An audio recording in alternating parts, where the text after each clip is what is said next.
This is video number 4. Video number 4 will cover the time manager.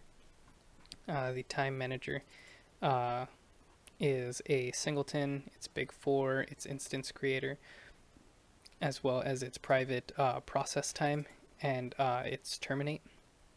I did modify my time manager so that way I also hold previous time, current time, frame time, second time holder, current FPS, average FPS, as well as this boolean for if the game is paused or not.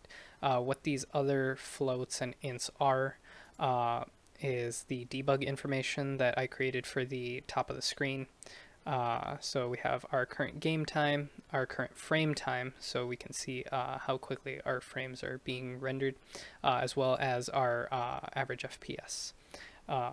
Granted, these numbers are paused right now, but our average FPS was 100 before the pause.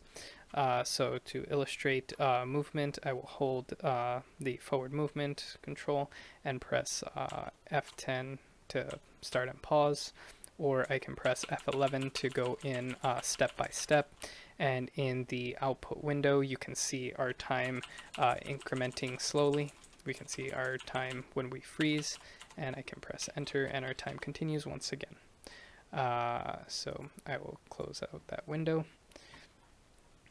Going into the code for this, again, I modified this a little bit so that way it also gives us that debug information, and it also calculates our FPS.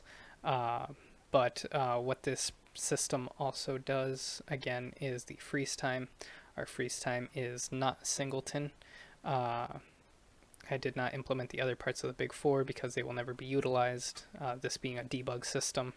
But we do get our time in seconds. We wait and return the frozen time. And we have our hacked key for the release to continue once again. This is where we defined our keys, F10 and F11. One of the questions that was asked was for our time manager's delete. Where is it called? I chose to call it inside the Hummingbird engine right here. Our time manager is terminated, and since it doesn't really hold any news, nothing has to be deleted.